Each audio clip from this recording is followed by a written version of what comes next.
Hello and welcome to the Common Creative Podcast. My name's Chris Meredith. My name's Paul Fairweather, and Chris and I are on a mission to lift the lid, or fly the kite, in this case, fly the flying fox for creativity in life and business through ideas, stories and visual communication. And today is quite a fascinating and inspiring entrepreneur. Yes, our guest, John Sharpe, or Sharpey as he's known, is a poster child for not only being creative, but also using that creativity to deliver exciting experiences that people can enjoy. And so if ever anyone is accused of being creative as being a distraction or it's kind of an end in itself, he shows you how to use creativity and then do stuff, practical stuff with it. He's a serial entrepreneur. He's launched and runs so many businesses and obviously does it successfully. So lots of inspiration, not just on creativity, but how to make things happen. Yeah, look, it really is fascinating. And I think, like a lot of our guests, he's a poster child for this thing about creativity. What I love about John in particular is he is very creative, and he became a boilermaker, but then applied that to art, building furniture and sculptures. That didn't work very well, and ended up in a very pragmatic job looking after bridges and doing more study, formal study. And he's melded those things together now to use that engineering to do the fitting, the technical fitting for these amazing adventure processes or experiences that he has created in Brisbane and in around Brisbane. So look, really fascinating. Sharpey, although sometimes I call him John, funny calling him Sharpey, but look, really a fascinating story, a great episode, very insightful. Let's go and listen to the end, by the way. If you've ever had a creative project and you've thought, is it worth it? Should I give up? Why is the world against me? He's got some great advice on navigating those moments right at the end of the show. Let's get him in, John Sharpe. Sharpey, welcome to the Common Creative Podcast. Thank you, Paul. It's fabulous to be here. Sharpey, great to meet you. Thanks so much for joining us. Cheers, Chris. I'm looking forward to it. Sharpey, as all our guests, and it's always difficult for most of them, it's going to be the same for you.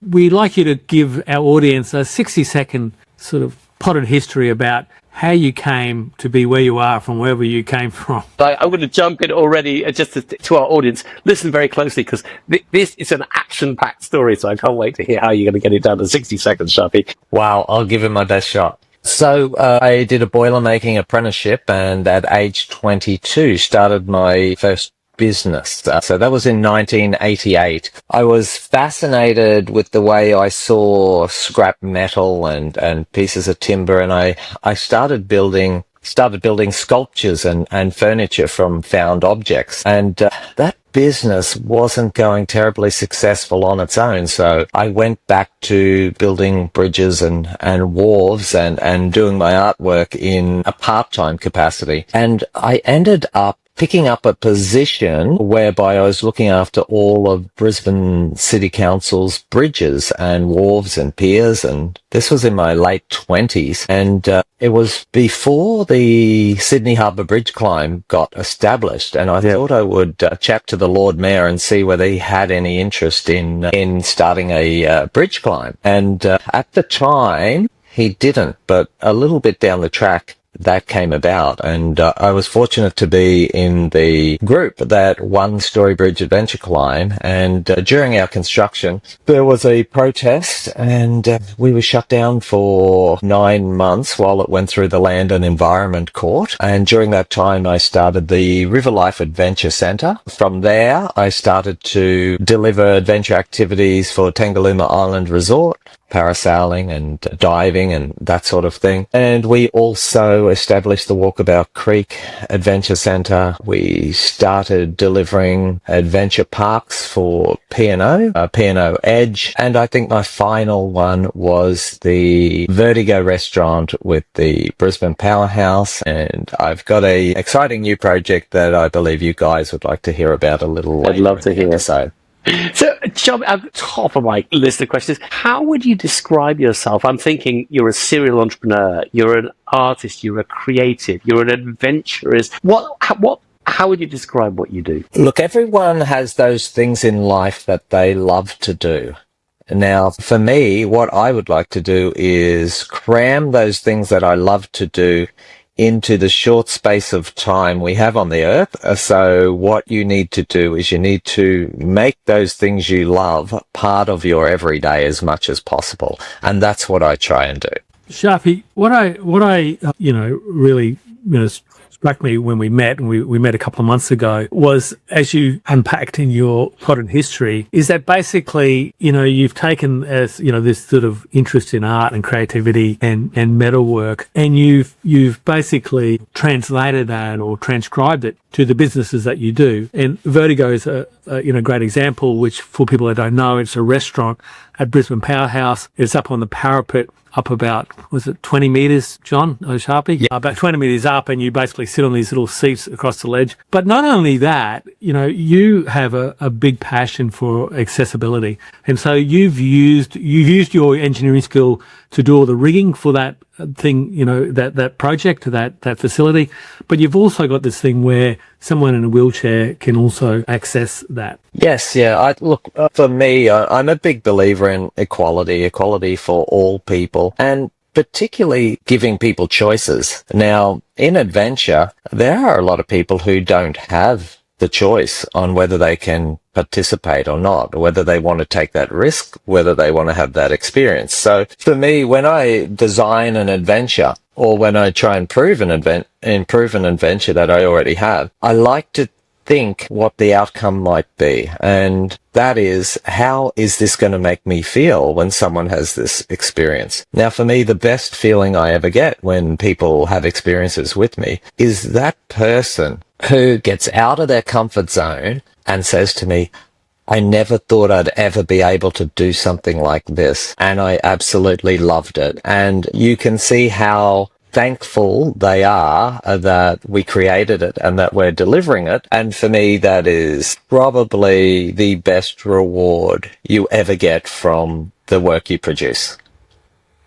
Sharpey, it sounds like that's a philosophy that you embrace for yourself. I mean, all these business startups surely are each one must be a little step outside of your comfort zone in some way. And so I'm wondering, is that a real drive for you? I like to put myself out of my comfort zone by starting new businesses, by building a bridge climb where other people might protest, or launching a business for adventure tourism. And you're saying that it's a learning that you want to share, that other people benefit from putting themselves out of their comfort zone. Would that be right? That's exactly right. Every new project I ever take on, the first thing that people say to me is, that sounds crazy. Secondly, how are you going to achieve it? And sometimes, even when I put it out there, I don't really know how I'm going to achieve it. However, all successful entrepreneurs and business people are generally surrounded by good people who support them. So, for instance, I'll have great engineers, architects, tradespeople, people that I can learn from, but also you do your own learning online nowadays as well. If you don't know how a piece of equipment works, you get on YouTube and someone's going to show you. So for me, the great thing about having a Boilermaker trade and then going to university at QUT and getting a Bachelor of Built Environment is that I've got these learnings that I take from one industry and I put them into another industry. Because the main thing when it comes to delivering adventure activities is that you do them safely and that you think differently than people have thought previously. When people say we can't do that, you have to say to yourself, how can we do that? Oh. Have you ever regretted?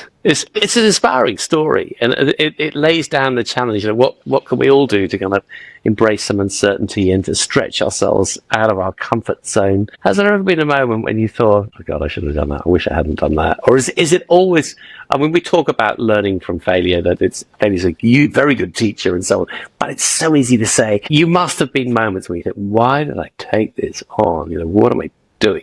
So any regrets or advice when it feels like it's all falling down? Okay, from the businessman point of view aside, as a businessman, I don't always make the right decisions when it comes to, is this going to be financially viable and are we going to make good profits out of this? And a good mate of mine, David James from Tangalooma Island Resort, once said to me when I was pitching an idea to him, He said, Sharpey, I can see you want to do this, and I can see you want to do this because it's going to be fun doing it and it's something you want to do.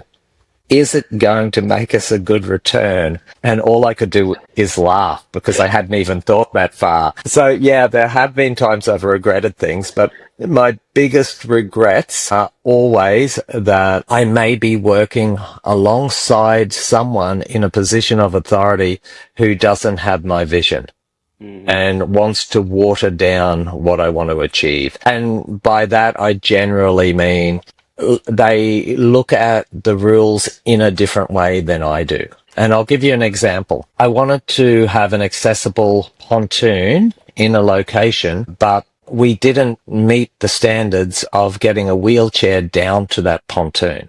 And from a certification point of view, that didn't make sense. But to me, that did make sense. It was, let's just have the accessible pontoon and let me worry about how to get someone in a wheelchair down to it. Okay, that's part of the adventure. It doesn't meet the standards. It's actually an adventure. And so you have to look past where the standards apply and where they don't apply. And in this day and age, with people building all these wonderful mechanical devices to get people from A to B, sometimes those standards don't apply. And particularly if we're looking at national parks and wilderness areas, we want to give people the choice. If they want to get there and do something, they should do it. Sharpey, thanks for that.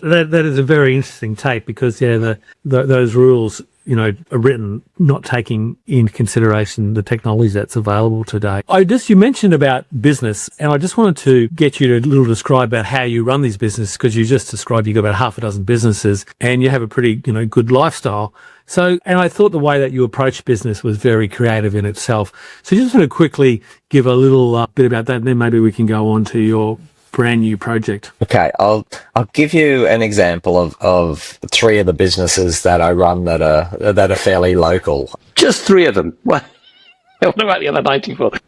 So let's talk about the Riverlife Adventure Centre, a Vertigo restaurant at the Powerhouse, and Tanga Tours out at Tangalooma. So my business partners in those businesses, Sam out at Riverlife, Nicole at Vertigo, and Brad out at Tanga Tours. I've known those guys since they were in their 20s, or at least 20 years ago. They're all around about 40 now, which is about 20 years younger than I am. So what I did is when I was building the businesses, I identified the right business partners to bring on board, people that I'd worked with, that I'd trusted, that I saw something really strong and good in their ability to work with people and to manage the businesses. I personally am not a very good manager. I get bored easily. I love variety in my work. These guys are great managers and they're great business partners. So they can look after the day-to-day as well as come up with new ideas, while I can be left to do my part of the business. And my part of the business might be negotiating new contracts. It might be designing new areas for the business. It might be coming up with new portions for the business, or talking to the government to get grants or make it more accessible. But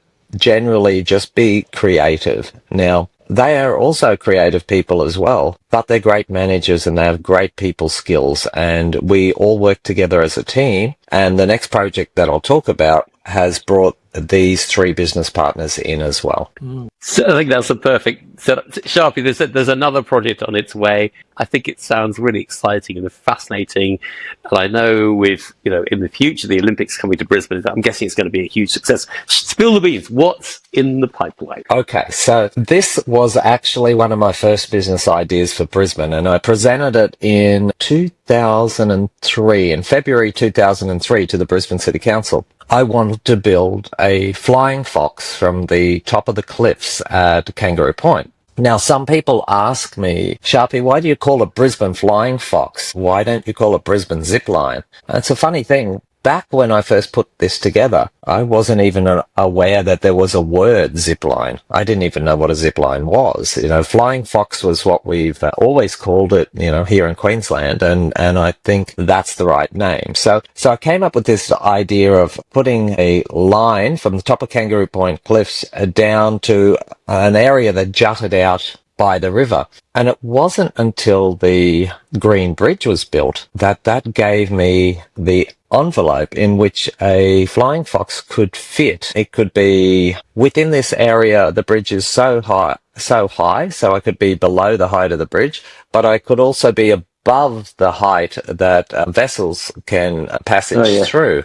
They want So to it gave me this, yeah. So a great little envelope that we could let vessels come through, and we weren't going to be too high for things like low flying aircraft. So it gave us an opportunity to move that flying fox from being on the edge of Kangaroo Point Cliffs to starting on the edge of Kangaroo Point Cliffs and going over to the Botanical Gardens. Now, one of the other things that I needed to do is I needed to prove my concept of having a wheelchair on a line. And luckily, during the work we did with the Brisbane Powerhouse and the Vertigo restaurant, we met a fellow over in the USA who's now become a partner of ours, Mike Box from Box Wheelchairs. And now Mike builds the wheelchair for Wheels in Nitro Circus, who's putting a wheelchair 30 meters into the air and crashing down on it. So we knew we had the right partner. These wheelchairs were going to be, fabulous. So we proved the concept of being able to put a wheelchair up into the air. And then we partnered with Shane O'Reilly from O'Reilly's, because he has a 180 meter flying fox down at O'Reilly's, of which I do a lot of the safety work with and the rescue training. And Shane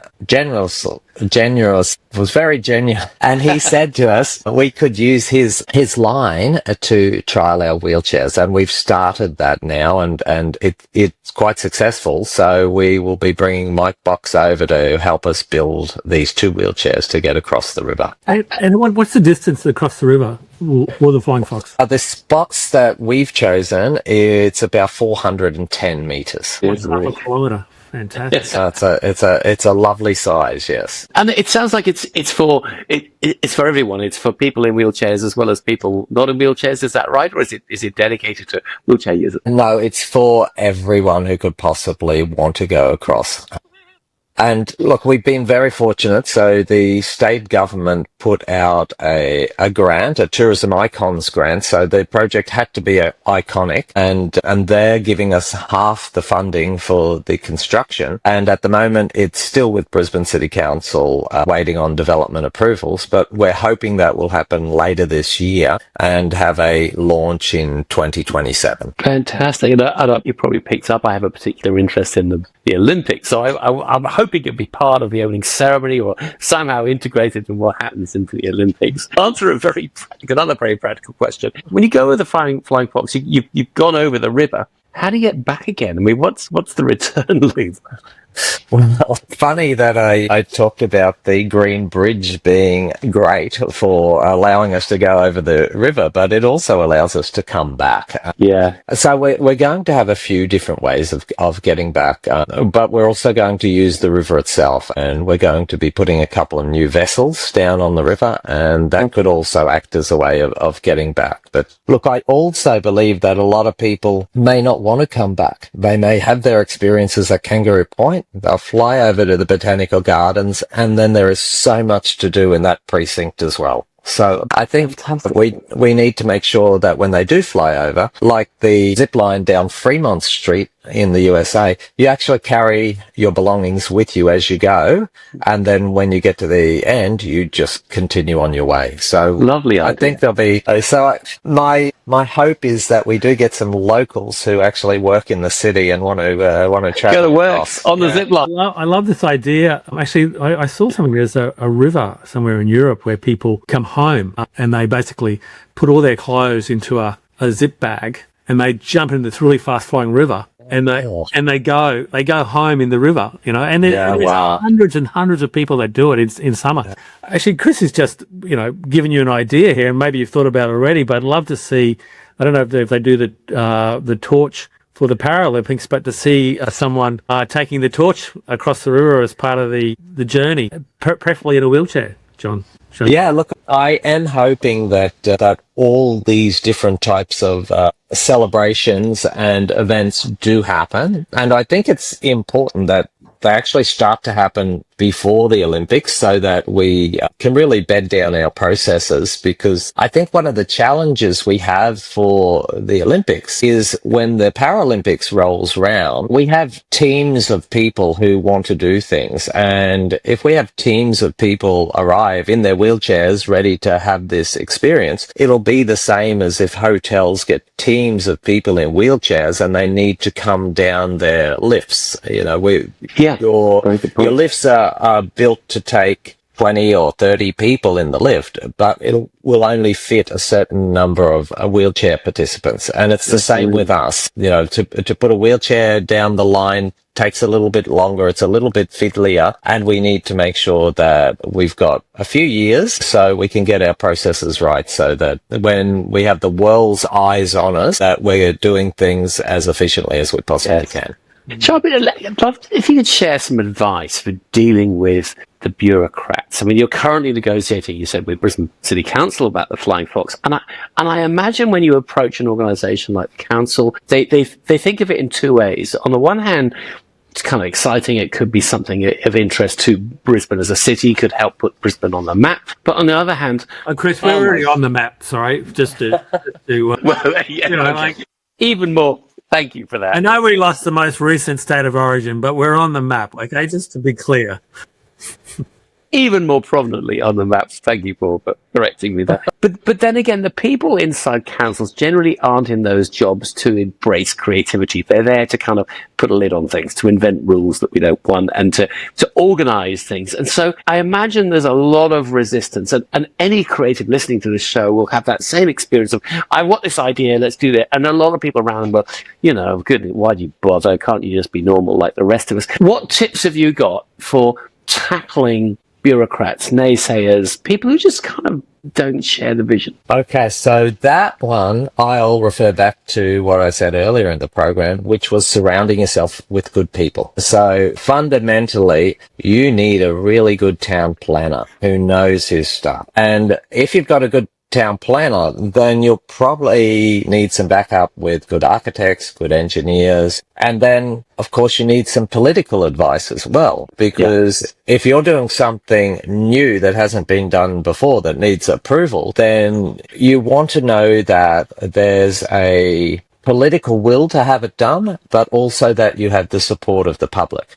Now, the best way of finding out whether you have the support of the public before you go through the development process, because you'll know during the development process, because people will make their objections or they'll say that they want it to happen beforehand, is to release your ideas. So let people know that you want to do this. You know, talk to people who are going to be affected by it and see how they feel. And then you can go into the town planning process prepared. Sometimes you get blindsided by a local residents group who have an objection for a reason that you didn't think was ever possible. And we spoke about the Storybridge adventure climb. The reason we got shut down was a local person had been driving underneath the bridge to access his property illegally for about 25 years, and everyone turned a blind eye to it. But then he decided under old legislation that he owned the property, that driveway, he owned that piece of land, and we were walking over his land. And geez, no one would have expected, someone thought that they owned council land, but this guy did, and we were held up in the process for 9 months as a result, which is a good thing for me because I got to build the Riverlife Adventure Centre. That's a lovely positive spin, because I'm thinking about some particular individual with a very unusual perspective on who owns land, and I would imagine that could completely set you back and just kind of think, why do I? There's so many people out there just trying to make life. And you're saying, no, it was a good thing. I got to build a different project, and that unlocked a new opportunity. I think that's a unique talent to be able to look at setbacks in that way. I think sometimes what happens in life is something comes out of the blue, pushes us out of our comfort zone. We're not very happy with it, and we've got to sit back and say to ourselves, now, how am I going to react to this? Am I going to keep pushing forward, or am I going to stop and relax, take a breath, and see what happens in the future? Because sometimes you can be pushing too hard against energy that is just going to keep pushing back. Or you can just wait until your timing is right. Now, I've waited now 23 years to have this next opportunity, and I'm hoping this next opportunity comes through. But if it doesn't, I know this project will get off the ground at some stage, and I hope to be the one who delivers it. Great. Well, let's hope there's no protest from the Flying Fox Protection Society. Flying foxes are a very, particular thing. Anyway, Sharpey, just as we're sort of drawing to a close, unfortunately, and there's so much more we'd like to we always ask our guests, without notice, to give a piece of advice or some advices to our audience around whatever subject they want. Now, you've already given some great advice, but I think in particularly, you've got this thing about melding your creativity with your practicality and entrepreneurship, to create these successful businesses. Do you have any other particular tips that you'd like to share with our audience about putting stuff into the world, maybe? Yeah, look, I look at people that I admire, and I admire people who continue with their convictions when everyone else around them tells them that it's a silly idea, it won't work, you're not thinking about this in the correct way. Because sometimes I think it's the individuals who think a little bit differently, a little bit more creatively, who create those wonderful things in the world that we can all enjoy. The only problem I have is when you create something that takes a while for everyone to love, sometimes you go broke in the process of waiting for everyone to love it, because it takes a while for people to catch on to your idea. So don't be too far ahead of your time with your brilliant ideas, because timing is everything. You've got to be just a little bit ahead, and you've got to make sure that the idea works. That's fantastic advice, Sharpey. Look, it's been great meeting you probably 6 months ago now. Time goes so quickly. But it's been really fascinating having you on the Common Creator podcast to tell us some of your stories, but to give us advice or give our audiences advice about creativity. And I say this every time, but Chris and I, we're over 200 episodes now. I think you'll be number 202. Yeah, no. And we always learn something new about creativity, another angle, another take. And today is without exception. Well, congratulations, Chris. Congratulations, Paul. It's been a pleasure being here and sharing with your audience some of my life experiences and little creative tips. Thank you so much, Sharpey. I'm with Paul. I've learned so much. We'll see you there. We'll whiz across the river and enjoy what I'm sure will be an amazing experience. Thanks so much for joining us. Fabulous. Thank you very much, Chris. Thank you, Paul. As always, Chris, my jaw is hurting from smiling and laughing. A great chat, great energy, a very calm person that gets, he's a quiet achiever, I think. Yeah, and for somebody with so many bold creative ideas, you could imagine there'd be somebody wearing a bright orange outfit and full of big long words and energy, but a calm creative who seems to be very at ease with the big challenges he has taken on and is taking on. And I was struck by his message about surround yourself with the right people, that he understands what he does and what he doesn't do. So get the town planners, get the architects, get the project people to do the things that he doesn't do, and then you deliver amazing things. I can't wait to see the Flying Fox in Brisbane. I'd love to have a go at his bridge climb experience in Brisbane too. Yeah. What an amazing achievement. Climb and Vertigo. Maybe next time you're up, Chris, we'll have to go to Vertigo for dinner and sit up there on the edge. Look, his story about getting approvals reminded me of an earlier episode we had with Norm McGilvray and his planner Natalie Raymond from Walters about getting approval to put inflatable mattresses in commercial building car parks, which is a very similar story worth listening to.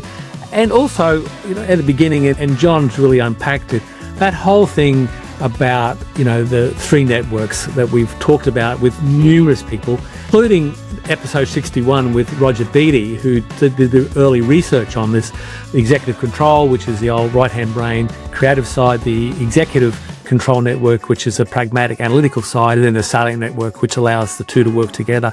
So really, he is the living example of that theory or understanding of the brain. So that's another good one to listen to as well. Yes. If you want to unpack a little bit about the science, about what's going on in Sharpey's brain. Which maybe he himself doesn't know, but he certainly knows how to deliver it. So thanks for tuning in. If you've enjoyed the show, and I guarantee that you have, because I thought it was a really good show, please press follow. We'd love it if you follow the show, which means you get notifications about future shows. You might want to give Sharpey a rating. Think of the rating as being for our amazing guests rather than us. So maybe a 5-star rating for such an amazing achiever. And of course, tell your friends about the Common Creative. We want to get the message out there about what creativity is and how to embrace it in your life. Yeah. And if you have any ideas for guests, drop us a line. You can find Chris and I pretty easily on the interweb, and that would be great. So look, yeah, Chris, really enjoyed this conversation. It's a highlight of my week to meet with you and to have a chat with our forever interesting guests. Thanks for joining us. We'll see you for next week's show. See you next week.